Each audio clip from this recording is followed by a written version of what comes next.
Swayam Prabha. Digital India. Educated India.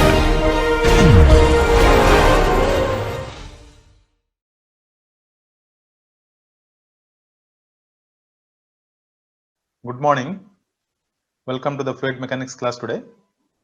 We have been discussing turbulent flows, and in the previous class we have discussed the fluctuating quantities in the turbulent flow and how we can account for the fluctuating quantities and derive the Reynolds equation of motion, which considers all the fluctuating quantities, and we could also derive the Reynolds average Navier-Stokes equations. And we found that there are 9 Reynolds traces which are now appearing in the Reynolds average Navier-Stokes equations, and it is necessary that we solve those equations to get a acceptable solution for the turbulent flows. Now, we cannot really solve so many unknown parameters. So to get the proper equation, we have taken the help of the closure models. Okay. In the closure model, we represent the Reynolds traces in terms of known mean quantities or mean flow parameters, that is U bar or V bar or W bar, which are the mean quantities. In addition to that, mean pressures, right? So closure models is going to give you the unknowns, or the Reynolds traces will be represented in terms of the mean quantities, so that the number of unknowns will remain same, which is 4. We can use the 3 momentum equations along with the continuity equation, so that we can solve the unknown 3 velocities in 3 different directions as well as the pressure. Okay, so there are number of closure models, and we have also discussed that the eddy viscosity model, EVMs, are the ones that are the first one suggested by Boussinesq, which approximates the equations or the Reynolds traces to the mean quantities. All right. Now, we have also discussed the Prandtl's mixing length hypothesis, and in that we have discussed that we can write down the turbulent shear is equals to minus U prime V prime, and that is giving us the resistance in the opposite direction or the negative direction, which is basically opposing the flow. Okay, and that we have correlated with eta dou U by dou Y, which we have already defined eta as the eddy viscosity, and we approximated or we discussed the Prandtl's mixing length hypothesis, how it is considered, and we could derive that eta is equals to rho L square dou U by dou Y. All right. In this, if we discuss that eta is equals to this, now you know that whenever we discuss the turbulent layer, or when we have already discussed the boundary layer, and this what we are discussing is the turbulent boundary layer. Even in turbulent boundary layer, we have also seen that there will be a laminar sublayer which is going to be very close to the wall or boundary. There will be a laminar sublayer. Okay. Now, this laminar sublayer which is going to exist very close to the wall is again governed by the laminar or the shear flow that's going to take place very close to the wall. Beyond that, we will have some kind of buffer layer, and then we have this turbulent boundary layer. So boundary layer can have, although boundary layer we know that it's very thin, the thickness of boundary layer is very small compared to the overall flow, and within that small thickness we have again subdivisions where we have the turbulent boundary layer, below that we have the buffer layer, and adjacent to the wall we have the laminar sublayer. All right. So these are very important to be understood, because the gradient, velocity gradient in this zone is very high, and we know that the shear is driven by the velocity gradient, and we need to understand how these boundary layers and the laminar sublayer is playing a role in defining the final shear that we are going to calculate, or the stress that is going to be developed. All right. So first let us understand, when you have a smooth boundary, we consider that a laminar sublayer is going to exist very close to the boundary, and there we consider that the shear, the tau, is equals to tau 0, which is the shear stress at the boundary. And in laminar sublayer, the velocity variation is nearly linear. Okay, so what happens? We consider that the variation within this is going to be linear variation. So in starting from 0, the location here where we have from the origin to this point, this variation is more or less linear. Okay, so that's what is the assumption. If that is there, then we can consider the u here is the, or the change in the u in this distance is dou u divided by the distance is dou y. So dou u by dou y is also can be written as u by y. Okay, the u is the velocity here, and the distance to this line or the thickness of laminar sublayer is y. So that if we write down, we can write down mu u by y. So for a laminar sublayer, we can write down tau 0 is equals to mu u by y. Okay, u is the velocity at this layer, that is the top of the laminar sublayer. Okay, now if we rearrange this, just divide by rho on both sides, we can write down tau 0 divided by rho is equals to nu, which is kinematic viscosity, multiplied by u by y. Now we will try to reproduce this tau by rho with a different term. If you look at this, we have some terminology called shear velocity, and we denote it with the notation u star, that is equals to tau 0 divided by rho. So this tau 0 divided by rho, the shear divided by the density, if you take and the square root of that, is going to give you unit of length per time. So it is going to give you the unit of velocity. So that's why, because the shear stress is involved here, we have the terminology called shear, because the unit of this comes out to be the unit of velocity. Okay, we have the shear velocity term given to that.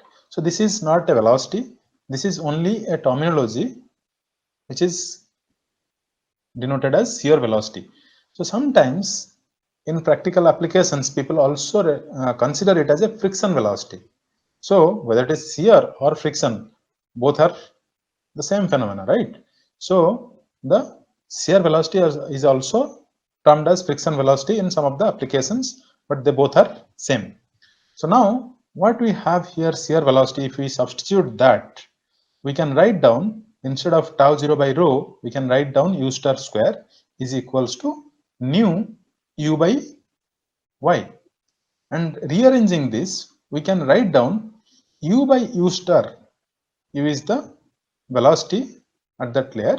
So u by u star is equals to y u star by nu. Okay. So this expression is going to be very useful at a later stage. As we will go on, we will see how this expression is going to be used to define various aspects. All right. So now we have understood that within this laminar sublayer, we can write down this expression, which is going to be u by u star is equals to y u star by nu. Okay. So here again, just to recall that u star is nothing but your shear velocity, square root of tau 0 divided by rho. All right. All right. Now let us apply or look at the Prandtl's mixing length hypothesis. We have already defined that tau 0 is equals to tau turbulence is equals to rho L square dou u by dou y mod multiplied by dou u by dou y. And here what we are doing, we are equating that to the boundary shear tau 0. First, we need to understand how and why. If you look at this diagram here, this is delta. So this is the wall, a boundary, and this delta is nothing but your boundary layer thickness. Okay, we denote that with delta. So what we have till the boundary layer thickness from 0 to delta is the shear, and the shear, that is the tau, will have total. Okay, the total shear that is going to be there within the boundary layer thickness is going to be due to two components. One is the turbulence, one is the laminar sublayer. So we have the mu dou u by dou y plus eta dou u by dou y. So we have the turbulence component as well as the laminar component. Now here, if you look at, we have this line, solid line, which shows the total shear stress that varies from boundary layer to the wall. So at the wall, the shear is going to be maximum, and it keeps on reducing, and it comes to as approximately 0 at the boundary layer thickness. Why is it 0 there? Because we assume that the velocities beyond that location is going to be approximately equals to the free stream velocity. Now, if the velocity is approximately equals to the free stream velocity, the gradient beyond delta is going to be 0. du by dy is going to be 0, because the velocity is not going to change. It's free stream velocity everywhere. So if du by dy is equal to 0, the effect of shear or the resistance is negligible, and we don't consider that, we consider it as 0. Now the shear is only present within this layer. Okay, that is what we are trying to understand and analyze. Now in this, the shear is going to increase gradually, but there is a distance from the wall up to a distance of 15% of the boundary layer thickness. Okay, so this location delta to this point is approximately 85% of your distance, and from here to the wall it is going to be hardly 15% of the thickness. Now within this 15%, okay, if I am talking about y, so y by delta is equals to 0.5. Up to that, I have significant amount of shear stress, which is more or less going to be uniform, and then it is going to reduce. Okay, and if we look at the contribution from the turbulent shear stress and the total shear stress, okay, so if you look at the turbulent shear stress is going to be contributing maximum to the total shear stress, and you can see that with the dotted line. So the dotted line shows the turbulent shear stress, and the solid line shows the what? Shows the total shear stress. Correct. Now you see, all the way it has been coming, and more or less equal, it has very high contribution. But when it comes to very close to this wall, that is something which is denoted as delta dash, we tell it as, or we consider that as laminar sublayer thickness. So when it comes to laminar sublayer thickness, the contribution of turbulence is going to be very less. So it is mostly due to the laminar sublayer shear stress, right? So the shear is going to reduce significantly, or the rate of reduction is going to be very, very high, and it will come to 0 at this location. 0 means 0 due to the turbulence. So turbulent effect is not going to be there within the laminar sublayer thickness. Okay. So as you can see, the dotted line that is due to the turbulence here is shown all the way up to this, and then very close to this boundary in the laminar sublayer thickness it reduces to 0. So we can in general tell that as a whole the shear stress is mostly contributed by the turbulence. Okay, although here it is only due to the laminar sublayer, but in general it is largely contributed by the turbulence shear stress. So we can write down that tau 0, that's the shear stress at the wall, is going to be more or less equal. You can see this diagram. it is more or less equal to the shear stress due to the turbulence. So we can write down tau 0 equals to tau turbulence, that is equal to rho L square dou u by dou y mod multiplied by dou u by dou y. Okay, so I hope you understood now how we have conceptualized this equation tau 0 equals to tau t. Okay, now it is assumed that the Prandtl mixing length varies linearly with the distance y from the wall. Okay, what does it mean? It means we have already discussed what is the Prandtl mixing length. It is the distance or the length over which the lumps of fluid mixes or moves between the layers, right? The Prandtl's mixing length is going to vary as we move from the wall.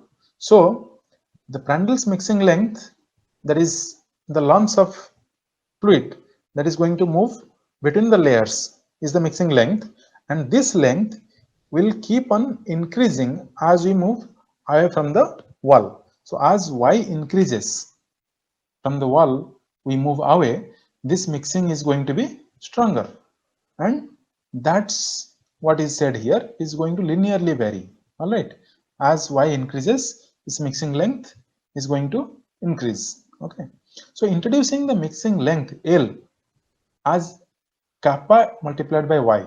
So here this is nothing but your kappa. So now we are representing the term L mixing length in terms of y. Kappa is a constant and y is the distance from the boundary towards the boundary layer.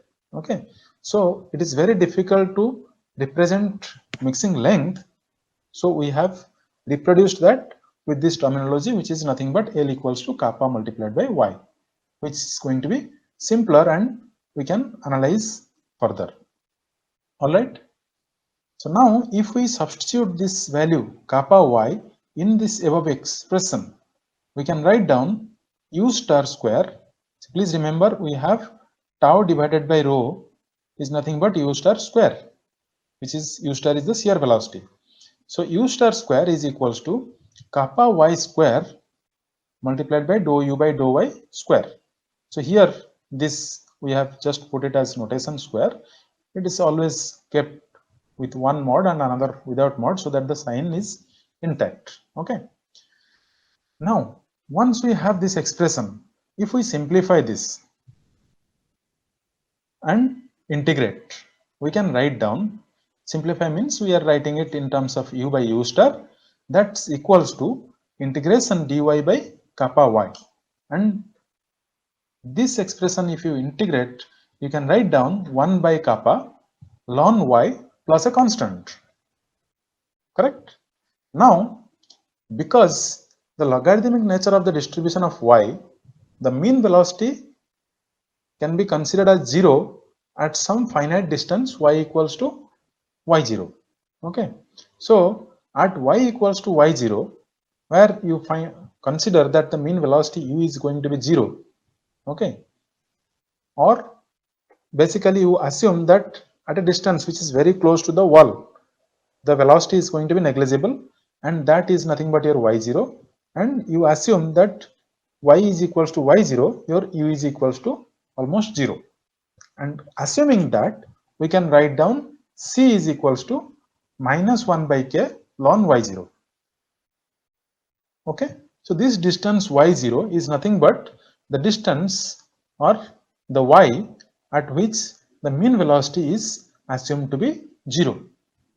So by substituting this, we can write down this expression u by u star is equals to 1 by kappa ln y by y0.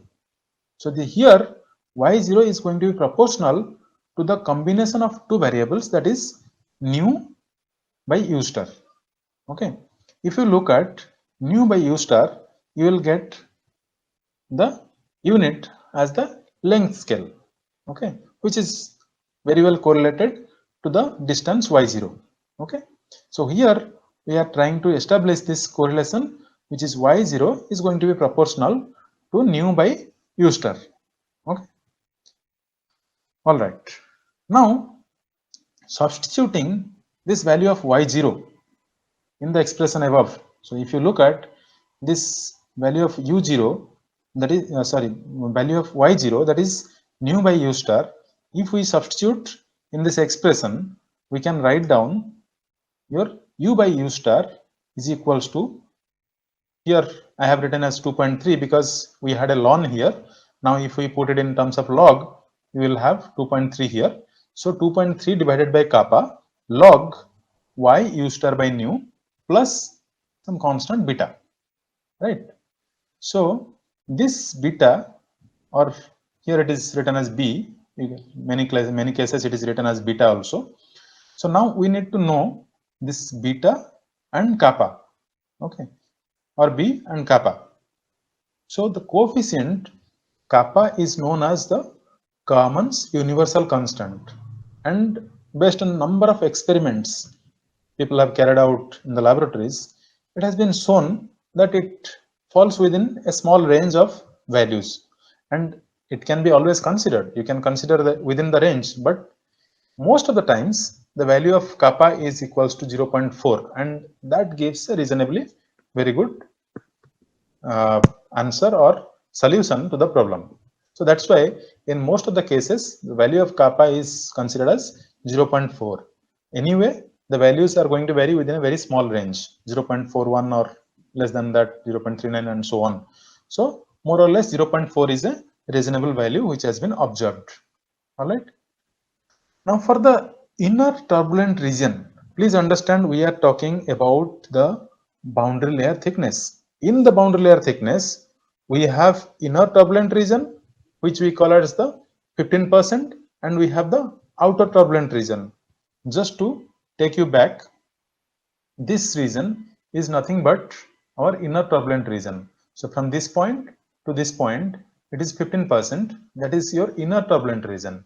And from here to the top, you have the outer turbulent region.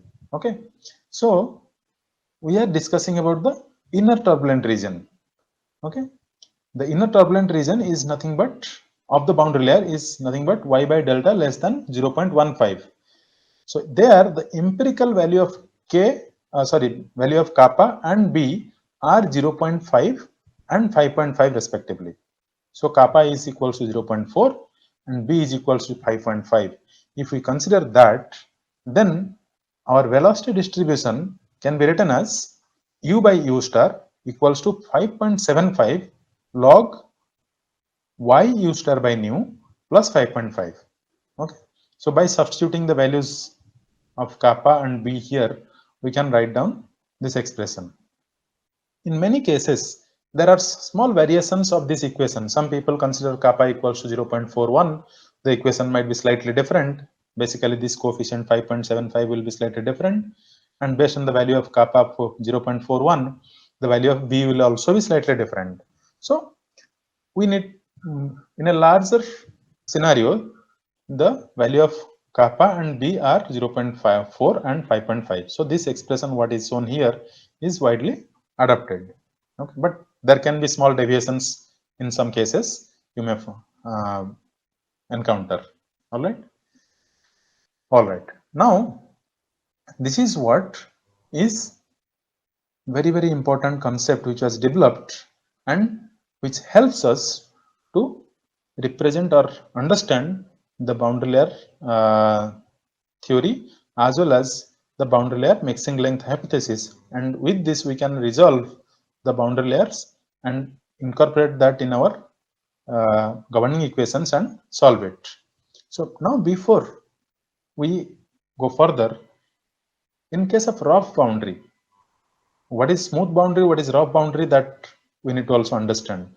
But before that, in case of rough boundary, the distance y0, what is y0? We are telling y0 is the distance where the u is going to be 0, or we consider that u is negligible and it is going to be approximately equals to 0. So this distance y0 is related to the roughness height. Roughness height, what is roughness height? Ks. It is basically the roughness of the wall. There will be some roughness, and that roughness is measured with some kind of height. We call it Ks, and this roughness height Ks divided by 30. Y0, this Ks by 30 is again obtained based on various number of experiments and studies we are not going into that, but let us take the studies that has been done and accept it. If we do that, y0 is equals to ks by 30 and substitute in the equation, we can write down the velocity distribution for the rough wall, that is u by u star is equals to 5.75 log y by ks. See here we have the term ks coming in here. So y by ks plus 8.5. So this is for the rough wall. The previous one what we saw is for the smooth wall. Okay. So that is why in the beginning when we started discussing, we talked about smooth boundary. So all these derivations and explanations that we did for smooth boundary. So that final derivation what we derived here is for the smooth boundary. All right. Now for rough boundary similarly, you can establish the analogy and finally we will be able to derive the expression, that is u by u star equals to 5.75 log y by ks plus 8.5. All right. Now, as I said, there is smooth boundary and rough boundary. So there are number of roughness coefficients or roughness height that has been measured by different scientists. So what they have done, the roughness of a wall is measured based on the height of the undulations, which is again very small. Even a smooth glass surface, when we analyze this kind of theories, we may call there will be some roughness. So that may not be visible to our naked eyes, but the roughness can be felt by the flow. So that is measured. Okay. And people have done experiments with uniform grain size distribution over a very model scale smooth surface, and they have done the analysis with the flows and they have found out what is the roughness height and coefficients. So people have already found it out, and this ks is nothing but your roughness height. And this roughness height you will be able to see in the Moody's diagram. When we discuss, you will find the roughness height of different surfaces. So this is roughness surface what we are going to see in the Moody's diagram is now being discussed here. All right. Okay. Now we have seen the expressions for smooth surface as well as for rough surface, how we can approximate the shear stresses and the u by u star values. Okay, so from this we can derive the value of u there. All right, now let us move to one more concept, that is velocity defect law. What is velocity defect law, or what is the velocity defect?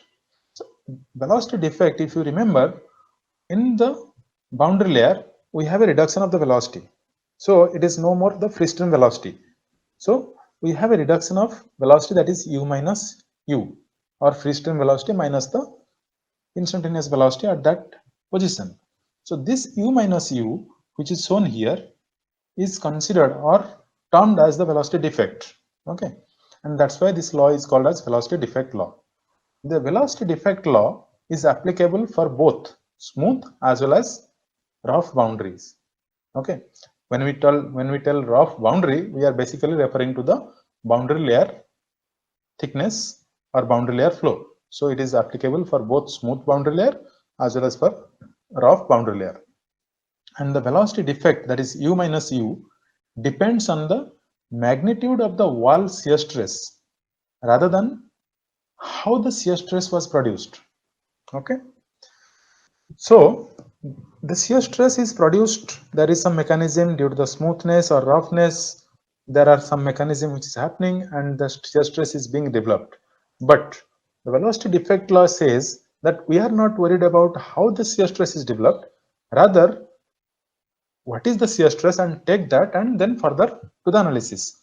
So that is the assumption, and based on that we write that it could be due to the viscous action in case of smooth boundary, and in case of rough boundary, due to the flow separation over the rough surface, there will be some shear stress. What is flow separation we have not discussed yet. We'll be discussing in a later class when we discuss the drag and lift concepts. But right now, let us understand, if there is a flow separation due to the roughness, then there will be some amount of stress that is going to be developed or resistance which is going to be developed. In case of smooth boundary, it is the viscous action which is going to contribute. So the velocity defect relation can be expressed as u minus u by u star, similar to what we had written u by u star. We are telling u minus u by u star is going to be a function of y by delta.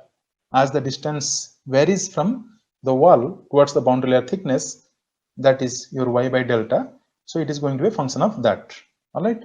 So with kappa equals to 0.41. So here I am telling 41. So in many cases it is also considered as 0.4. So with kappa equals 0.41, this relation can be written as u minus u, or free stream velocity minus the instantaneous velocity, divided by u star is equals to minus 8.6 log y by delta. Okay. So this is what is the velocity defect law, and this is valid. This expression is valid within this distance, that is y by delta greater than 0.15. See, we had this 15% zone where the turbulence or turbulent effect or the turbulent shear was maximum. Then there is a reduction zone. So that 85%, that is the area zone where this velocity defect law is applicable.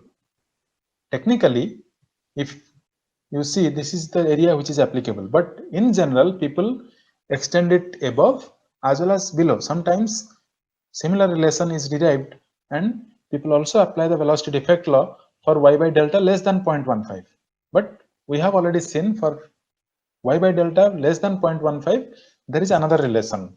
Okay, so for y by delta greater than 0.15, this is the relation. Okay, now we have already discussed about the Prandtl's mixing length hypothesis. We have discussed the mixing length, how it can be obtained.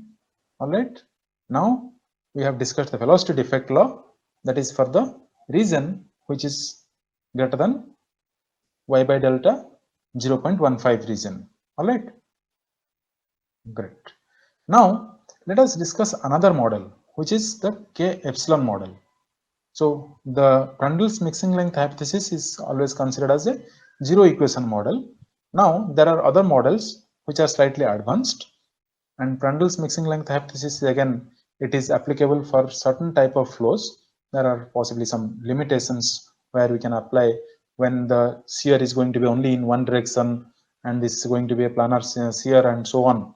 So there are limitations of applying that, and there has been a lot of developments, and over the period there has been number of models. As I said earlier in the class, that almost more than 200 models are available, but among them there are few models which are popular and widely used because they have been applied to various field problems, and it has been observed that they really give rise to reasonable solutions. That's why it is considered as a validated model. Okay, so K epsilon is one such model which has been applied for number of flow problems. Okay, and it is found that this is a very good suitable model, and these are the two equation models. Okay, why two equation? One equation is framed for K and one equation is framed for epsilon. So both the equations are solved to get the values and incorporate in the governing equations and then solve it. Okay. So the K epsilon turbulence model is widely used in computational fluid dynamics solvers, CFD solvers, where we basically, here the discussion what we have been going through now, we have been dividing this outside inviscid zone, then boundary layer zone, that is a viscous or viscid zone, then within the boundary layer we have been discussing 85%, 15%, laminar sublayer and so on. But in terms of CFD models with this advanced computational tools and computing facilities, we can go ahead and solve the whole flow in a single domain. So in the model, we divide these zones or we apply the formulations wherever it is necessary and then solve it. Okay. Anyway, we will not get into that right now. That is something, again, if you are interested, you will be able to learn. So in CFD, what there is done is this whole domain is discretized with grids, and then grids are going to be comparatively finer when you come close to the wall. Why it is done, or why it is made finer?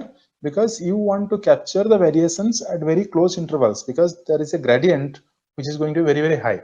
The velocity gradients and changes are going to be very, very high, very close to the wall. So if you have a large grid or large discretization distance, then you will positively miss those information, and that will lead to erroneous results. So for that, you have very close spacing of grids close to the wall, or the regions where the gradients are high.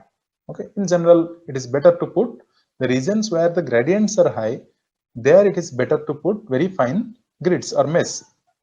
So that is something which is being done in CFD models. Now we will not get into that. Let us come back to our discussion.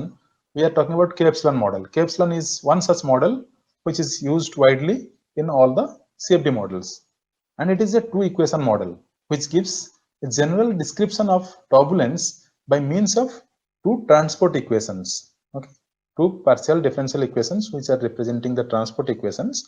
One is for K, one is for epsilon. Okay. So the original idea for K-epsilon model was to improve the mixing length model that we have discussed already. So original idea was to improve that, as well as to find an alternative to algebraically prescribing these turbulent length scales in moderate to high complex flows. Because the more you simplify, there are more errors or more limitations of the model that's going to be. So mixing length scheme or model had some limitations. So this K-epsilon wanted to basically improve that or work on that limitation so that it is more applicable for more complex flows. Okay. Now, typical, just to give you a glimpse what is basically this equation look like and what is it, you can see these are the two equations. So basically, what does it tell? It says that the rate of change of K or epsilon in time plus the transport of, let us say, rate of change of K in time is plus the transport of K by advection is equals to the transport of K by diffusion plus rate of production of K minus the rate of destruction of K. K is the turbulent kinetic energy here. So what we are trying to tell, that the rate of change plus the transport by advection is equals to the transport by diffusion plus rate of production minus rate of destruction. So this is, there is a balance which is being made by equating two different physical processes. Okay, so based on that, these equations are written here. The K equation is given here. Okay, these are, both these equations are transport equations, and if you look at, there are different terms. So K is present here, and these equations are written in tensor forms. If you look at this xj, that is nothing but dou y. So if it is the tensor is I, then it is in the x direction, j is usually in the y direction, and k is in the w direction. So what we are looking at, the mixing length, that is, or the fluctuations that are going to be in the y direction. So it is xj here, and similarly this is uj, or you may find yeah, so you find either I or j. So it is basically in the corresponding x and y directions. So this equation is basically for K, and this is for epsilon, and there are number of constants in these equations. Okay, the constants are like, you have a sigma K here, you have sigma epsilon here. Okay, and similarly you have C1 epsilon, C2 epsilon, and so on. So these constants are obtained by various experiments and various studies, and they have been found that the constants are going to be this most widely used values, and sigma k is equals to 1, where sigma epsilon equals to 1.3, and so on. So these constants are already derived, and it's being used in various models, and they are giving reasonably good solutions. And similarly, the eddy viscosity is obtained by using this expression, which is mu t. Okay, Here it is written mu t, which we have actually written as eta. So some places or some books you may find the eddy viscosity is written as mu t, whereas dynamic viscosity is written as mu. So that is equals to rho c mu k square by epsilon, and that c mu value is given here. Okay, all right. So these are the k epsilon models or two equation models which are used in various computational solvers or for finding out the values of k as well as epsilon and use it in further calculation or in the governing equations. All right. Similar to k epsilon model, there is also another model which is used, k omega model. So k epsilon model, if you look at the k epsilon model, is widely applicable for many flows, but some of the flows like unconfined flows or some flows where you may have some of the complex flows, the k epsilon model is not applicable. So in such cases or in certain conditions, k omega model is going to be more suitable. So let us not get into too much details of these things. You will learn that once you start using or applying that. But just to understand what are the different models available, it is just better to have a look. So k omega model, similarly as we discussed in the k epsilon model, so k omega model is also used widely in computational fluid dynamics, and it is again commonly two equation turbulence model that uses the closure or that is used in the Rans equations for solving the flows. And basically in this model, it attempts to predict the turbulence by two partial differential equations for the turbulent kinetic energy K and the specific rate of dissipation, that's the omega. Okay, so you have two equations here. This is for K, this is for omega, and there are a number of constants here. So I have shown here only few. So this is again P is the P value, what is shown here, P is again given by another expression. Tau ij, this is again given by another expression. So here ij, again I repeat that I refers to x direction and j refers to y direction. So that's why the tensor notations are shown here. You can always write it as tau xy, that's not a problem. So these are the expressions which is given. The S is the stress. Okay, so Reynolds stress, what we have written similarly is the stress term that is written as dou u by dou y plus dou v by dou x. Okay, now there are number of constants. These constants are obtained by various expressions and the values are given, and we can finally calculate these constants and include in the or incorporate in the equation k epsilon k omega equation and find out the values. That is used in the Rans solver to finally get the solutions for the flow problem. So similar expressions are derived for all the coefficients and then they are obtained. All right.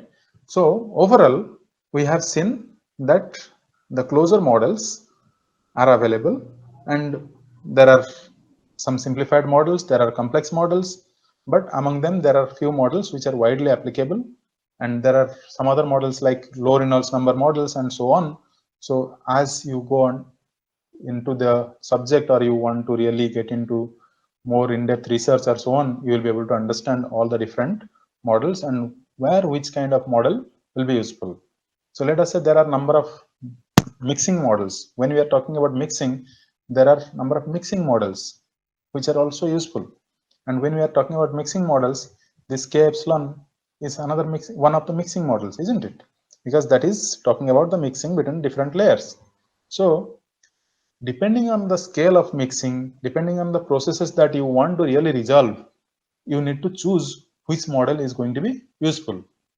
So typically, let us say some students are working on ocean mixing, because when there is a temperature or there is a salinity in the ocean that varies from depth to depth, there is possibly going to be a mixing, and this mixing needs to be resolved. And that resolution, or to resolve that, you need to choose appropriate modeling schemes, and different scheme can give different type of result. So you need to understand what is the real process that's going on there in the field or in the actual practical scenario, and which scheme or which modeling scheme has the capability or has more suitability to resolve that process and give a better solution.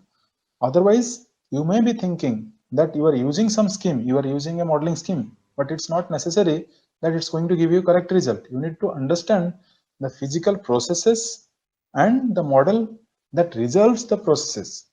And then when you match these two and that combination is going to be right, then only you will get a correct output. So these are some of the advanced things which many of you might venture into at a later stage if you are going for higher studies or research and so on in these areas, or you may be going in some other areas, but the application could be still there and you will be able to use it. All right. Okay, so with this we'll stop in this lecture. So next lecture we are going to talk about the flow through pipes. So flow through pipes is again is a vast subject, but we will be only touching upon the introductory part of that, where we'll correlate the fundamental concepts that we have discussed and how we can apply that to flow through pipes. Okay, so that we'll take in the next lecture, and we'll stop here in this lecture. All right, thank you so much. Have a good day.